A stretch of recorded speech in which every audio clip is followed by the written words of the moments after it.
Welcome to the Sports Entrepreneur Podcast. I'm your host, Marcus Luer, and I'm very excited to have no other than Mr. Donald Dell, a true living legend in our industry, on the phone with me here today.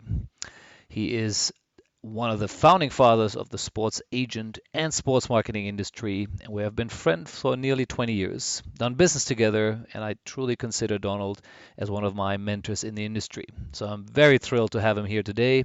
But before we get started, I'd love to give you a quick highlights on his tremendous career. He started as a professional tennis player during the amateur era in the 1960s. He represented the U.S. team at the Davis Cup and played various Grand Slam tournaments. He captained the team and won the event undefeated in 1968 and 69. That was the year I was born. And on the back of it was inducted into the Tennis Hall of Fame. He started his law firm after his playing career and really turned his passion for sports into a business, representing some of the top names in tennis from Arthur Ashe, Stan Smith, Jimmy Connors, Ivan Lendl, just to name a few, and then also branched into basketball and representing Michael Jordan, his Airness, and Patrick Ewing and many others. So ProServe, the agency he founded in 1976, became a true giant in the industry with 300 people in 16 offices around the world, and at that time really only second to IMG, covering many things from media rights for the US Open tennis to TV production, Olympics, and others. So Donald also teaches law, sports law at Virginia Law School, and has written 2 best-selling books, Mind Other People's Business and Never Make the First Offer Except When You Should in 2009. Great books, would highly recommend to read them. So without further ado, welcome to the Sports Entrepreneur Podcast, Donald. Well, thanks, Marcus, for all those wonderful lies, but I've enjoyed it. I've enjoyed it for a long time, and I've enjoyed our relationship, which has been, as you said, over 20 years. So I'm happy to participate in this first podcast and try to answer some of your thoughts and questions, and let's see where we go. Absolutely. And as I said, I'm very thrilled and excited to have you here and start with you. So as we do in sports, we do a little bit of a warm-up here. I'd love to hear 1 or 2 of your favorite stories of your illustrious career. Maybe tell us a bit about how you started ProServe, or even how you started your playing career. Well, it's a funny situation. I did play Davis Cup myself in singles and doubles 5 times for America in the 60s. And remember, the game of tennis went open in 1968, which meant pros could play with amateurs and there could be prize money. But I retired from tennis in 66. I had gone to law school at Virginia and went back to a big law firm in Washington to practice in the trial division, which was Hogan and Hartson was the name of the law firm. But in 68 and 69, I was asked to come back and run the Davis Cup team. And 2 of my we had 4 players on the team that were quite remarkable. Arthur Ashe, Stan Smith, Bobby Lutz, his doubles partner, and Charlie Passerelle. They were tremendous assets in the game, and we managed to win for 2 years. In 1969, Amazing. We won a second time against Tiriac and Nastasi in Cleveland. And so when we stopped doing that, I decided in 1970 that I would start my own law firm. But an ironic thing happened. I took Arthur Ashe 3 times to meet Mark McCormack for breakfast, and I thought he would be really happy and well served by going with Mark. And after the 3rd breakfast, we were driving down the east side of the river in New York City in a taxi, and Arthur sort of looked at me and said, "How many more times are you going to do this?" And I said, "Do what?"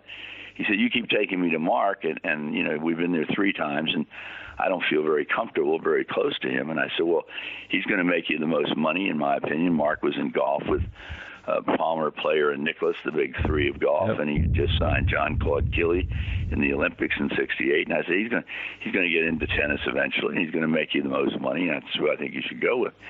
And he said, "Well, why don't you do it?" I said, "Do what?" He said, "Why don't you manage me and represent me?" And I said, No, I'm going back to my law firm, and I really want to be a trial lawyer." He said, "Well, look, we'd really have a lot of fun if you would do that. Stan would probably join us." Stan was a good friend of Arthur's, and they had been on the team together for 2 years. He said, "We could do it and start a new business." And so I went back to my law firm and asked the senior partner what he thought of the idea. He raved about it and said, "We'll give you the 5th floor. We'll give you tax accountants, lawyers, specialists, and I think it's a great idea to get into sports management, sports marketing. And I said, what would be the name? He said, well, it'd be, of course, Hogan and Hartson. So I thought about that for about 3 weeks and then decided that for better or for worse, I wanted to try and start it myself. And I did, and I started to call the law offices of Donald Dell. There were 2 people, me and a secretary, but those were just great fun times, and we were lucky on the timing because in 1970, January, when I started, I was really the first sports agent in tennis anywhere in the world, and really one of the first in the game. Amazing. I love that story. It was fun. Yeah, I can imagine. Mark never liked that story. I told it in my book. He said, "Why'd you have to write that story?" I said, "Well, it's true. That's why." I think he did well himself too, without Arthur. Yeah. But oh, sure, he did awful well. He had Lever. He had a lot of good players. Absolutely, that is amazing. A great warm-up story. Now, obviously, from what I can see, one of your clearly biggest deals, and you've been involved in for many years, is Stan Smith and the shoes, which Adidas is out there. And I know there's some great stories behind that as well. Maybe you can share another one, linked to that. Well, sure. Stan won Wimbledon in 1972, and he was about to join a package deal, which I had 5 other players and Stan involved with a company called Converse in America. And suddenly, after he won the tournament, about 2 weeks later, I got a phone call from Horst Dassler over in Landersheim, France. And Horst, who I didn't really know, said, I really want to sign Stan Smith. That he just won Wimbledon, and I want to put him in a new leather shoe, a different shoe. And so we talked, and then I took Stan over to Paris, and we met with Horst personally. Frankly, Horst Dassler, in my opinion, was the best sports marketing guy I ever dealt with in a business sense. He was phenomenal. He created Adidas, took him to where they were the number 1 company in the world. This is well before Nike was really even on the scale. Yep. But so he said, let's sign Stan. So in 1973, Stan signed a contract with Adidas, and believe it or not, this same shoe he wore at Wimbledon. It was a performance shoe. It had a green tongue. It has a name in the photo in the middle of the shoe, and Adidas on the side. And he wore that shoe for about 8 years playing tournaments. It was a performance. Yep. And then they turned it into a fashion shoe, and literally from 73 till January of this year, we had about 8 different contracts that were renewed every 3 or 4 years, and Stan stayed with Adidas for about 40 years, 43 years to be exact. And suddenly, Incredible. His shoe took off in 17 and 18. The pairs of shoes were selling all over the world as a fashion shoe. And so Adidas came in, and we just finalized a brand new contract effective this year for the first year. And it's an unusual contract because they wanted it to be for life and forever. And what does that mean? Well, they asked for it to be in perpetuity. And so Stan today, after 46 years of being with Adidas, has an agreement that the shoe will continue on probably well after he dies. It would continue to be paying a royalty to his family, to his estate. And so anytime they continue with a Stan Smith designed shoe, the Smith family and Smith estate will benefit. So it's quite an unusual operation and contract, and one that Stan is very proud of because he and Adidas have worked well together for so many years. And the irony of all this is I've been on a handshake with Stan for all these years. I've never had a contract with him other than my handshake, and that's the way we started in 1969, 1970. I went with both Arthur and Stan the same year, and we had a 1-page letter agreement, I think, in 1969. And when that expired in 70, we just sort of both sides said, let's just go on a handshake. And so I managed Arthur for 27 years on a handshake, and Stan Smith today for about 46 years still on a handshake. So I'm very proud of those 2 relationships because they're unusual, they're unique, and they became great friends of myself and my family. Absolutely, yeah, I can imagine. Now, before I move on to some of the other parts, I'd be curious because now you've been involved, obviously, in this deal, from the start, and at the beginning, it was obvious he was a Wimbledon champion and a future Grand Slam champion, and that's why they did it. Now, this is obviously, as you said, 50 years later now. Most kids or people who are probably buying Stan Smith shoe now will not know of him necessarily, unless I guess they Google him. And so, what do you really think is the appeal? I have two shoes as well, and I love it, but I'm a little bit older. So, but what do you think is the appeal to the younger generation there? What is Adidas? Well, I think it's about three things. I think first of all, it's the style of the shoe. It's a sleek-looking leather shoe. It's a classic, right? It's a classic white leather, and it also Stan has done a great job of really promoting it all over the world for Adidas, and he's done that for many, many, many years, and so that's been a tremendous asset. His quality, the person he is, but you said today most people don't know Stan Smith. They know the Stan Smith shoe. Correct. As one of Stan's children said, Dad, I'm really trying to understand, is it you, or are you a shoe, or are you a person? and so what's happened, really, to their credit, Adidas has done a phenomenal job of marketing the shoe and keeping it going. About 6 or 8 years ago, the sales had been discounted all over the world. So they came to Stan and I and said, we'd like to go black and not sell one shoe for 2 years. We'll pay you a small percentage of your fee, but we won't sell one shoe, and then we'll start in the third year and rebuild the thing. Wow. And that's exactly what they did, and the demand really took off.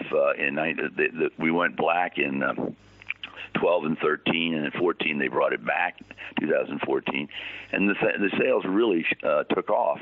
That's a credit to Adidas. I mean, they had different singers wearing it, celebrities wearing it. Yeah. It became a fashion shoe, and that's really what took off, and that's to their credit. Amazing. I love it.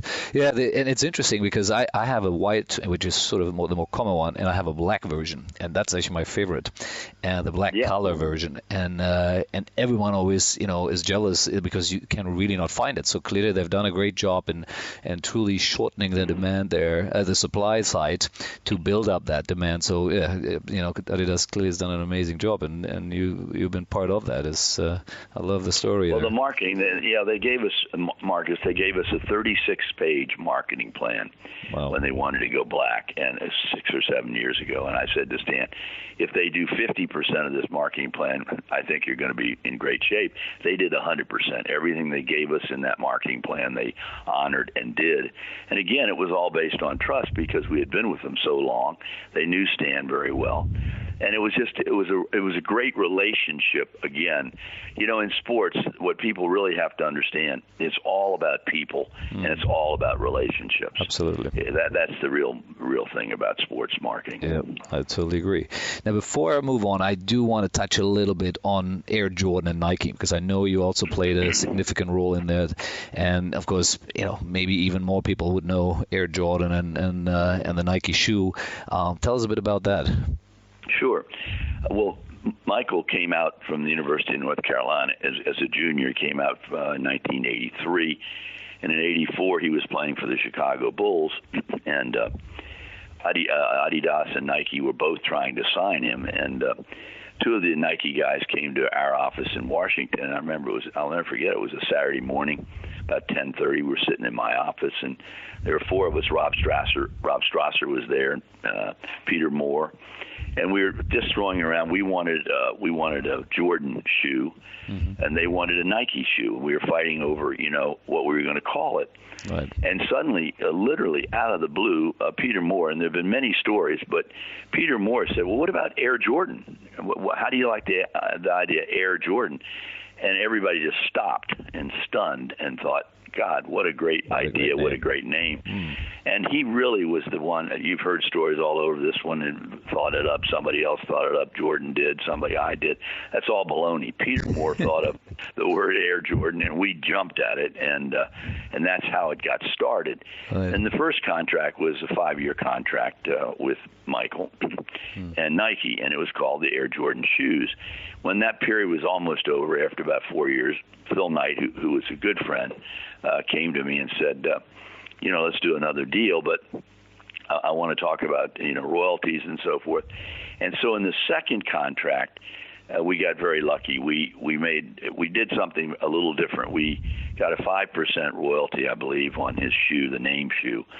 But we also secretly got a second bucket of a royalty of 3% on all basketball shoes sold by Nike. Oh, wow. And at that time, Nike took off in basketball, and they really started dominating all over America. Right. So that second bucket of 3% very, very quickly, which we didn't talk about to anybody, got bigger and bigger and bigger. And suddenly Phil came to me and said, look, let's sit down and talk about a new deal, but let's stop paying all these royalties.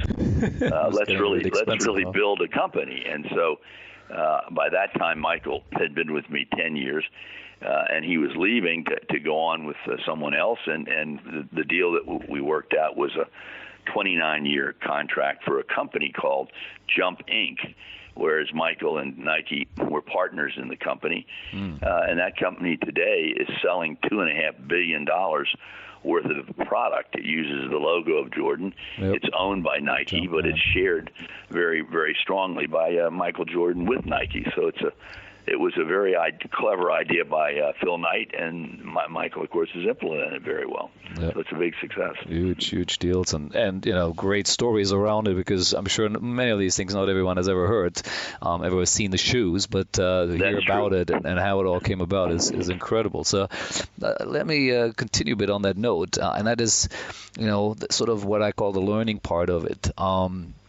I'd love to hear a little bit from you. What are you think are the things you learned? And I want to focus on the things which worked. Later we'll touch on the things which didn't work necessarily. But how did it? Where are the things you did and you were doing during your time? Whether it's starting the business, what are the pieces which you really feel is great to share for others who either wants to start a business, whether it's in sports or in general. What are sort of the key points you see? Well, I think there's a couple of things. First, it's all about people. It's not about companies as such. It's about people who run companies. The sports marketing world is a very lucrative world, but it's a very small world. Take, for example, Marcus, you're from Kuala Lumpur, I'm from Washington, D.C., and yet we've known each other and worked together in the sports world for over 20 years. That's right. And that's really the case. You could list, as I could, 10 people that you've worked with in companies and in businesses that are very, very important. Yep. And you have certain relationships. Like I had a relationship with Dassler and Adidas for years. And, when you put people like Lendl, Connors, Ash, Noah, Edberg, all with one company like Adidas, you really build a relationship that is lasting and permanent. So a couple things on the learning side. You want to really understand it's about people. Yeah. It's not anything else. It's about getting and having relationships. How do you do that? Well, it's your people skills. You got to work to get to know the people. For example, I don't think in today's world with email and the smartphones, I always preach that you can't make any great deal or important deal without meeting in person. You want to go see the person. If it's an important deal, if you're negotiating something, you can't do it by email. I agree. The easiest thing in the world is someone say, well, we're going to go in another direction, sorry. Well, what does that mean? You have no idea. But if you go see somebody and he says, gee, we're not interested because, then you can get a much better flavor and understanding. Or the reverse, which is what you're trying to do, is how do you get him to say yes and work out a favorable deal? So that's the first thing. You should do it in person if you can. Secondly, you have to be very, very persistent. You're gonna get a lot of no's, and you just got to keep coming back and working at it if you think you're in a good position or in the right position. And you got to be flexible. You got to really understand the market. So when you go in and ask for something, an endorsement contract, let's say the value of I'm making this up, but let's say the value of a watch deal is $100,000. So you go into Rolex or Citizen or some of these well-known watches, and you can't come in and say, yeah, I want I want $400,000 or I want $1 million. That is way, way above the market. If the market, in my hypothetical, is 100, then you want to come in maybe 150, and when you work it all out, you'll be at 100 and 110. That's what you hope. Yeah. Now, you can raise that depending on the market, but you have to be, what I'm saying is you have to be realistic. You have to know the market, you have to understand the people, and you have to be reasonable in your negotiations. And do your homework, right? I think it's really what you're talking about. It's about certain things we all know because we've just been doing this for so long. But there's still things which we all have to learn. And doing that homework, understanding the client, and as you rightly said, really understanding what's the value. I've seen it so many times in deals where, a client and let's say a rights holder, right, which we all represented over the years, and they have just these unrealistic expectations, right? What is the value of the market really, or in the market, and they're coming and having ideas which could be 10 times the size. And I think it's important, especially in the agency world, that you manage that expectation of the client, right? And you got to tell the client the truth. You got to say, wait a minute, you're way out of line. That price is too high. Correct. We're not going to get that. Yeah. And one of the problems today, I think, certainly in tennis and in basketball, the money is so big for the top players that many of the agents do not like telling the client the truth. They're always out trying to, impress him and trying to fear that he's going to fire them or something. You can't fear being fired. You got to tell the client the truth. The better you do that, the more he's going to respect you. When the going really gets tough in a negotiation, he's going to trust you. But if you're always stroking him and always, I used to say in recruiting to people, I'm not a masseur. If you want somebody to stroke you and tell you all the good things that you are, fine. But that's not me. I'm going to tell you the truth, whether you like it or whether you don't. And, of course, over years, you build up a reputation. So I'm not worried today about being fired, but I worry that some of the young people will not always tell the client the real accurate factual situation for fear that they're not impressing him or they're going to lose him. Yep. And that's a terrible weakness in our industry. No, I love the quote. You can't fear to be fired. I'm going to have to remember that exactly. one. I love it. Exactly. Now obviously you build up the company over many years, and then eventually you did sell the company and sort of moved on into a slightly different position and role there. What is your learning out of that? What did you take away from that? It was an interesting experience. I ran ProServe as the owner and the CEO for 27 years. Yep. And I sold it in about 2000. And one of the reasons I sold it was I had done it a long, long time, and I wanted to sort of try to do some other things like teach and like write and still stay in the sports business. And I have identical twins, daughters, and I went to both of them and said, do you want to be in the business? Do you want to somehow participate? And they both said no. They really I decided, I could sell it. But I did. A couple things happened. I'd say for 2 or 3 years before that, I was looking for a partner to be like 50-50, a bank or someone, an insurance company, or someone to be a partner. And what I found out very quickly is in a major deal like that where you're selling a company, the buyer or the investor with you, he wants control. He doesn't want 50%. He wants 51%. And I didn't want to give up control. So for about 2 years, I danced around trying to sell a part of it, 25%, 40%. And it's really hard to do that well. And so finally, in 2000, I decided I really wanted to try something else. And I got an offer that I thought was attractive from a company called SFX, which was on a stock market. And it was mainly, they were in music and they were in sports. And so I did sell it to them, and I was on. And I realized and learned very quickly that when you sell it, they want to run it, and you're really out of the picture pretty quickly. Yep. And that was okay. I didn't experience that. I didn't know it until it happened, but I was agreeable to it because they really bought 100%. So they were in charge. I did it for them. I stayed on as the chairman, I think, for 2 years, and then around 2002 or 3, I went out and started, working for myself and other jobs and other companies. I was working for SFX, and then they were bought by a company called Best. Yeah, I mean, one thing is definitely it sounds like at least there's some similarities to myself. I've been running my business for 22 years. Is that you really didn't have an exit plan until you decided you wanted to go out, right? You weren't building up a business to sell it and no, you weren't. You were doing it because you were loving what you were doing, really, right? Precisely, and in a way that's bad, but in a way it's natural. I didn't have a succession plan until I suddenly decided I wanted to sell, and then you look around and you got 3 or 4 people, buyers, and you're not sure who you want to sell to, and you're not sure what your role, if any, is going to be thereafter. But I discovered that the bigger the deal, the more the buyer really wants to control it and run it. Yep. And you're really out of the picture very quickly in most of these deals. You stay on for a transition, maybe 1 or 2 years as the chairman, and then you're gone, because that's what they're buying is to see if they can expand it and grow it in their own way. Yep. And they sort of, in many cases, don't want you around. They don't want you in the way in a certain. They want your advice, but they don't want you making decisions and controlling it. No, for sure. Now that leads perfectly into the next sort of part of the topic here is, where do you see, you did some certain things which you could have done better. In hindsight, is all we all smarter, of course. But if you now go back and of course look at things, whether you've done it pro serve or in other parts of your life, where do you feel things you could have, you with you knowing it now, you would do differently? Well, I think there are 2 or 3 really major mistakes in looking back that right after I had sold it and worked with other companies, I realized a couple things. First and foremost, I didn't delegate well. In other words, everybody sort of wanted to see me and make the deal with me and so forth. And that's a big ego trip, and you feel great and you're going to get everything done. And then you don't build lieutenants around you. You don't delegate enough so that you don't grow. If everything's going to your office and not, I'm talking about the big deals. We had 300 people in sports, but 16 offices. But I'm talking about the major deals.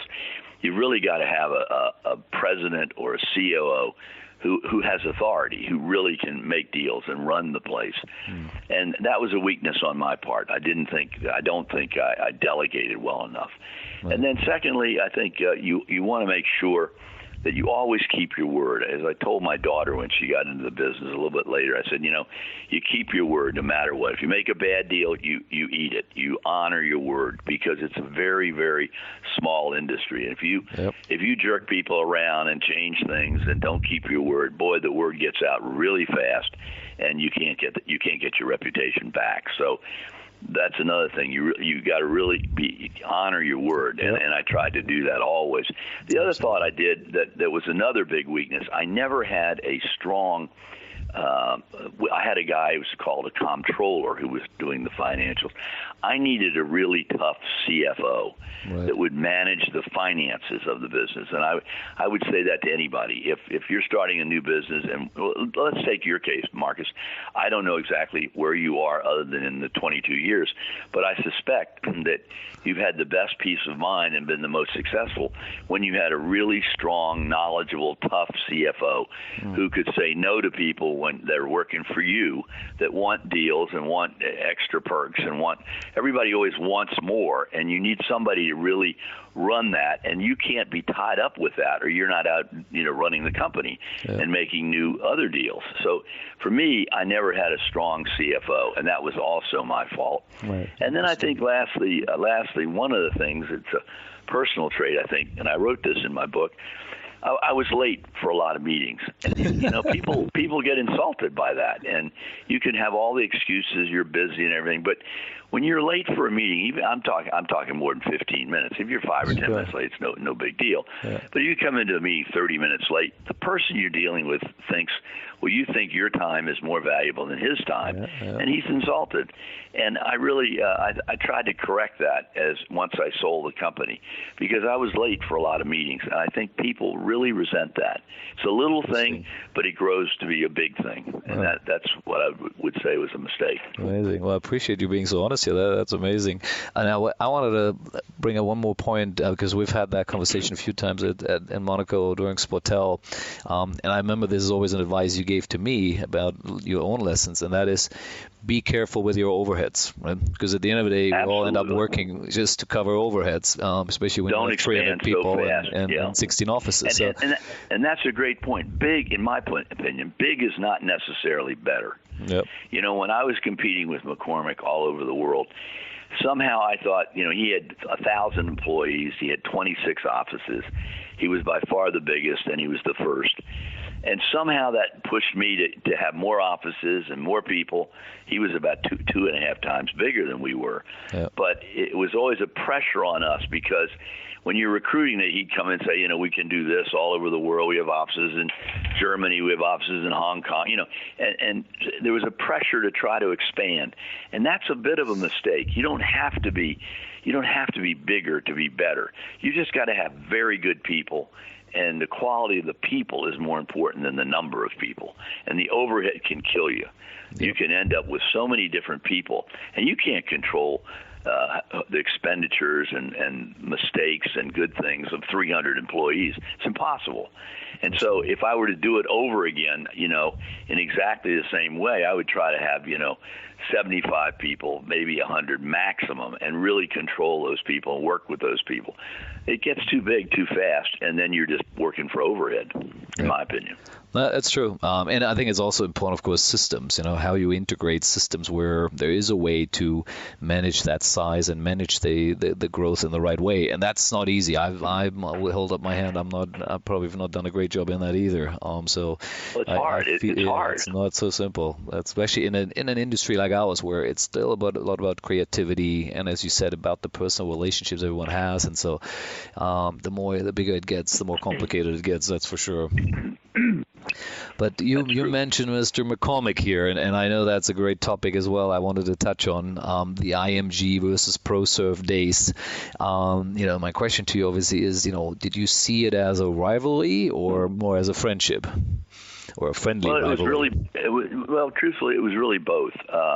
Mark was in there first. He started in golf about 5 years. He was a little older than I was. He was about 5 years ahead of me when I came out and started in golf. He was in golf. I was in tennis.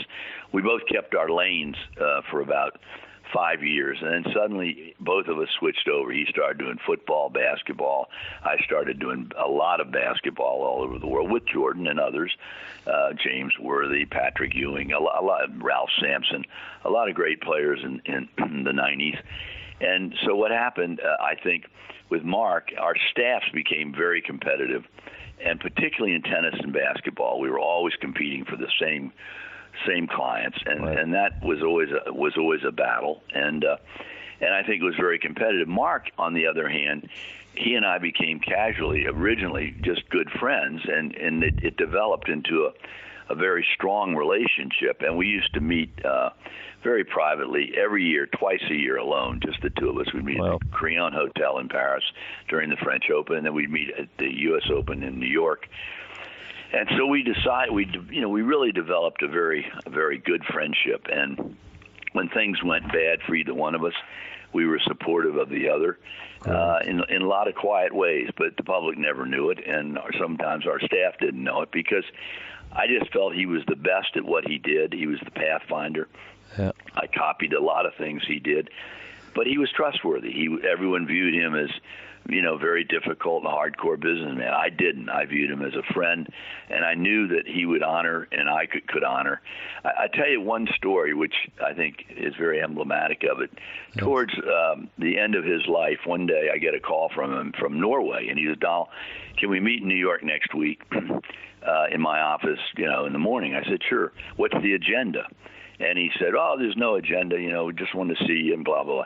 So we hung up. So I said to my people, "Get ready, because there's an agenda." He didn't call me from Norway to meet me in his office. There's something coming. So I go up to meet him, which as I said, this was not a private meeting. This was a public meeting. He had some other of his people in the meeting, which was unusual.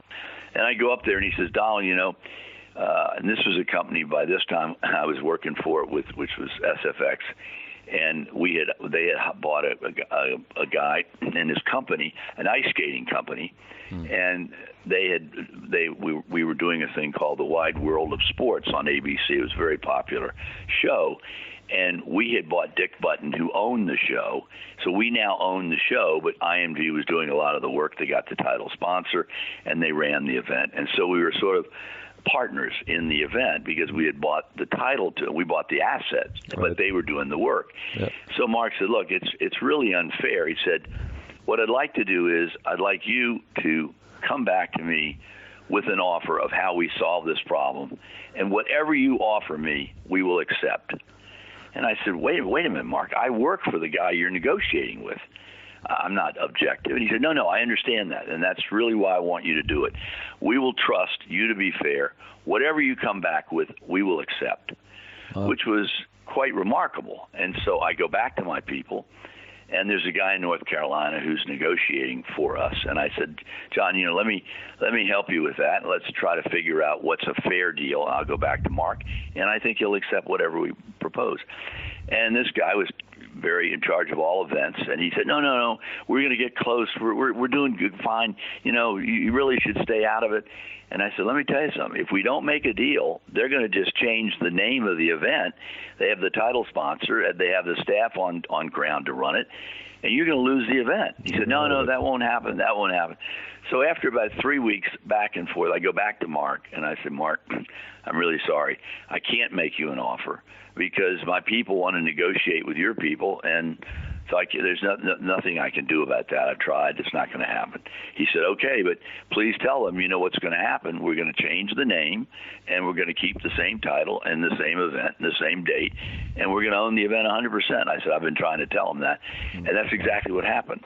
And then Mark actually died about 3 months later. That was the last time I ever saw him. He went in and had a reaction to somebody put a shot of Novocaine into his neck for something, cosmetic surgery or something, and he went into a coma. And he was in a coma for 4 months and then died. It was terrible. It was very unfair, very unhappy. And he really never got his due for what he had created because the ending was so unusual. But that was the last time I ever saw Mark. But we were very good friends, and privately, and we always talked about going to a movie or going to dinner or going to a football game. That's what he felt was a friendship. If you could go to a football game or have dinner with somebody you liked, that was a good friend. And he used to say that to people. I can see that from the way you talk about it, for sure. Yeah. But at the same time, I'm almost certain, and I think you mentioned it a bit earlier already, is that clearly it also drove you, right? I mean, there was some competitiveness in there, right? I mean, you're a tennis player and you're an athlete in a sense as well. So there is both had the passion to obviously be bigger and better, right? So I think that, I'm sure, helps having someone there, right, who you can always measure up to.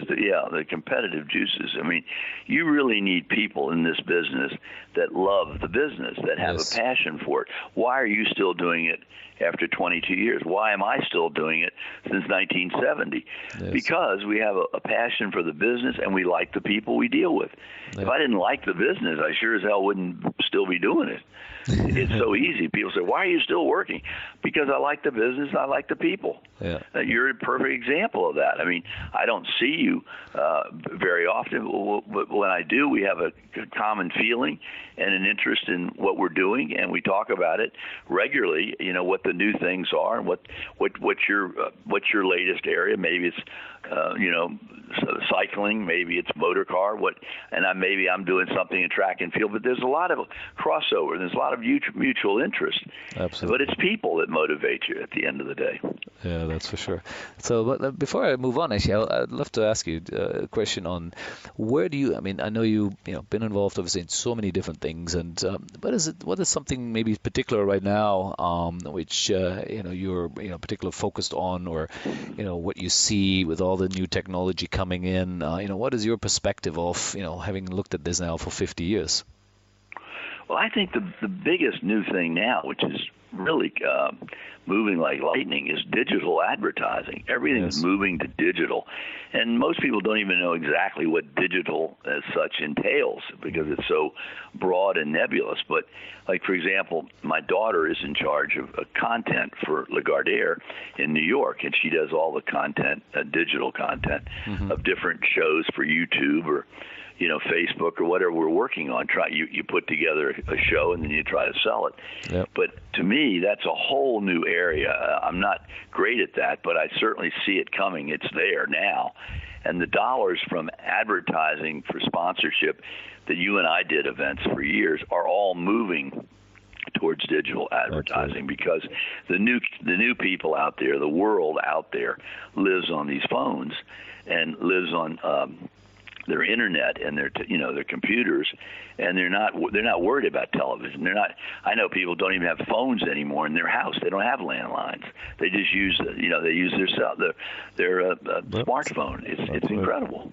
Yeah, absolutely. I think the digital disruption in any business in the world, clearly we see in our industry as well. And like you said, whether it's content driven or other forms of it, OTT of course is the buzzword in the media distribution space now. And what I see, again, maybe you see whether you agree with me, is I do see that there is OTT is disrupting the traditional broadcast industry at a level where it isn't just changing the game, but it is currently actually, I think, destroying value. The rights fees of certain projects and certain properties around the world have always grown over the years, right? We've always seen it, how the U.S. Open tennis grew, and Wimbledon, and the Premier League, etc. But we see now almost everywhere that the rights fees are going backwards. So it's not just it's changing to a different platform. It literally, in my mind, it's currently destroying value. Do you see that a bit as well? It's certainly lessening value. There's no question.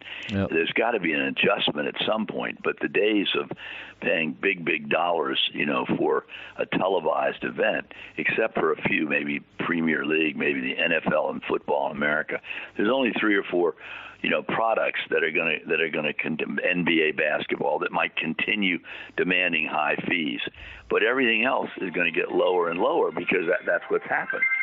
Just exactly what you said.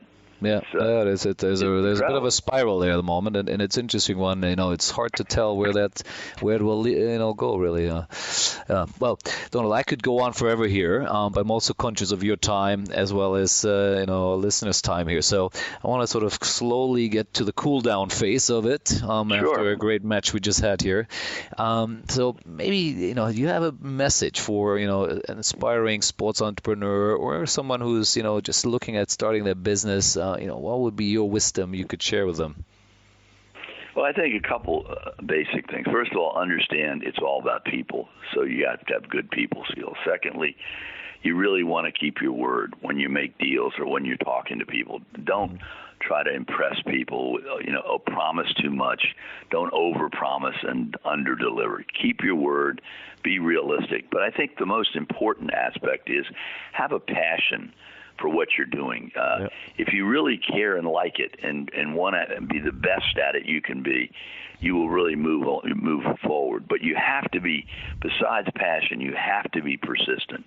You have to continue. I mean, it's easy to say never take no for an answer, but there's a certain tone to that. Obviously, somebody says, I'm not going to do the deal, they're not going to do the deal. But you've got to persist and really believe in yourself and believe your product is good, and then be flexible, be realistic. Because remember, one of the things, you don't have to win every point or every dollar.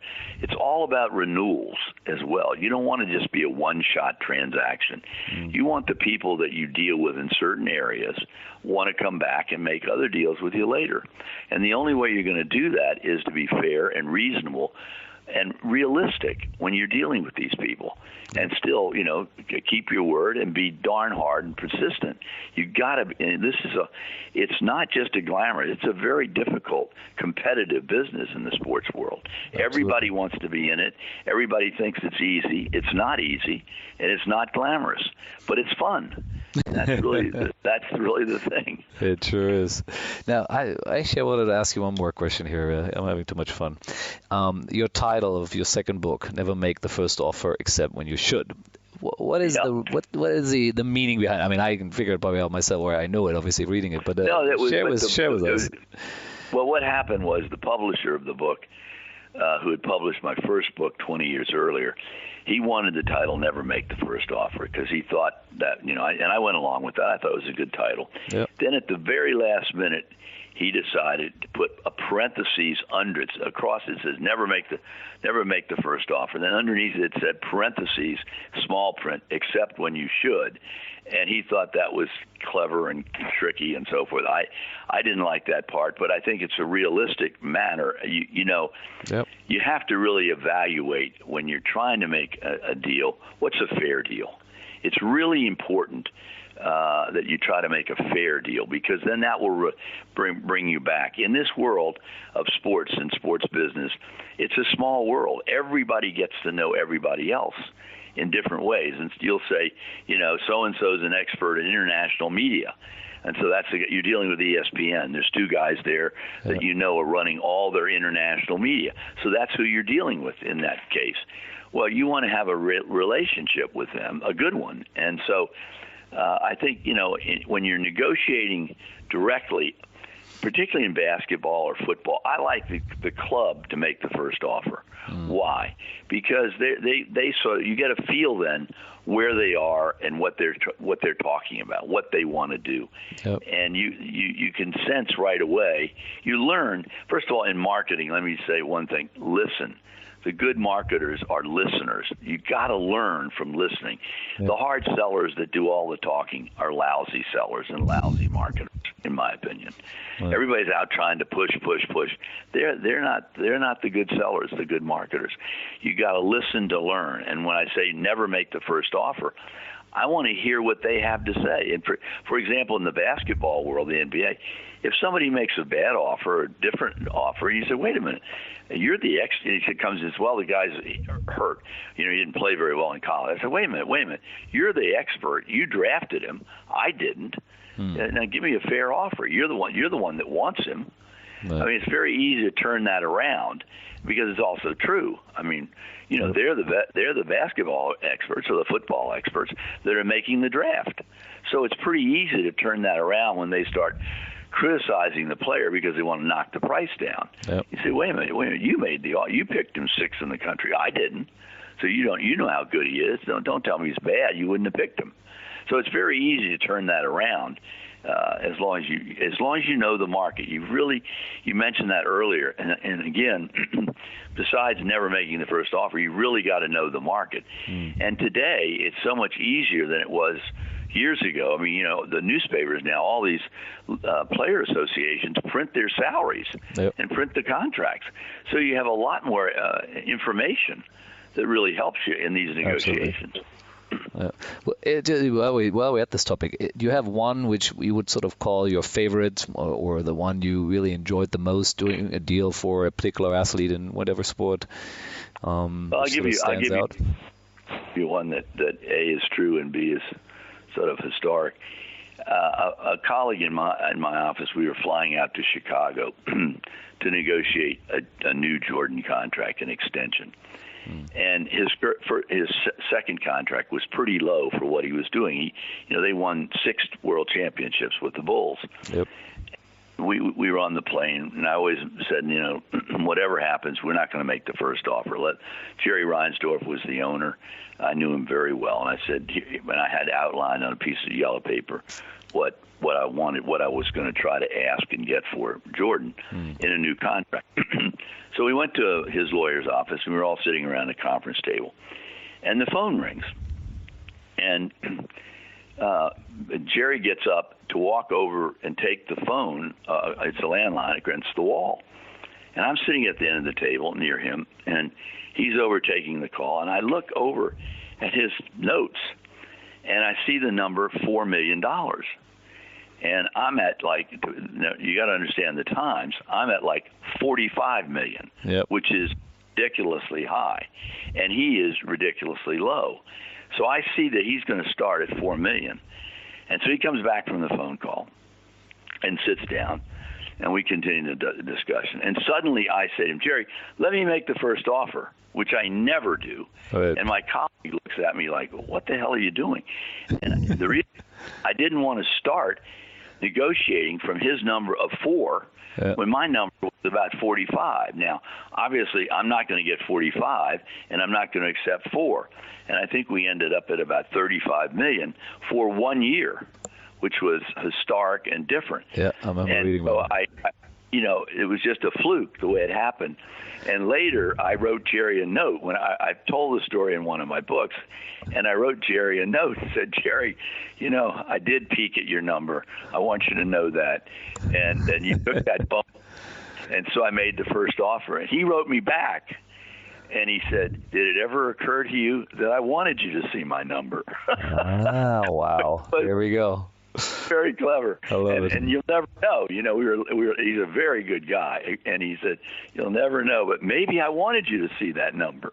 That is true. Well, that's true. But I guess that's also that's perfect where when you look at your book now, I guess that really is the time where you need to make you felt you had to make the exception and you had to start. I had to make the first offer because you didn't want it to be coming in so low. Yeah. Absolutely right. Yeah. I love it. Awesome. Donald, that's a great story. I think that's a perfect story to finish our conversation here. But I'd love one more last thing from you. That is just, we both, I think, big believers that sports is truly a metaphor for life, right? So many things you do in life. And I just would like you to leave sort of your favorite metaphor of sports in life for everyone. Well, I think there's two thoughts I had on that. One, you only get out what you put in. If you really work hard at something, you're going to get something back by your efforts. But I also think this simple phrase that Nike came up with, "just do it," is brilliant. And it's really apropos of the world we're in, Right. Just do it, i.e., tell the truth, work hard, get it done if you can. But, we don't need all the bells and whistles and all the BS around it. Just do it. Do it. And if you're good at that, and keep your word and keep your relationships with people, you're going to be a success. Awesome. Fantastic. Thank you so much for your time. That was really very enjoyable, 50 minutes about here. And I learned so many things. I scribbled a bunch of stuff down. I'm going to listen to this again after we're done. Again, thanks so much, Donald, and I'm sure we'll talk again some more soon. Well, Marcus, it's been fun. I've always admired and respected you as a friendly competitor, I would call it, although we've been more friends than competitors because Absolutely. You're over in different areas of sport.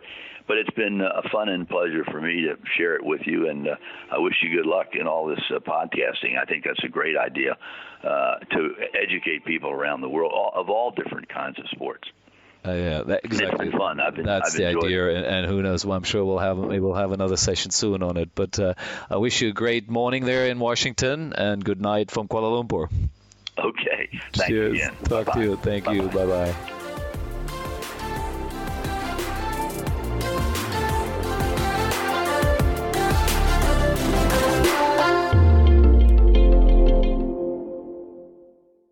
The Sports Entrepreneurs by Marcus Luer podcasts are a collection of interviews and stories. All content in this podcast is the copyright of Marcus Luer. Reproduction and distribution of the presentation without written permission of the owner is prohibited. All rights reserved.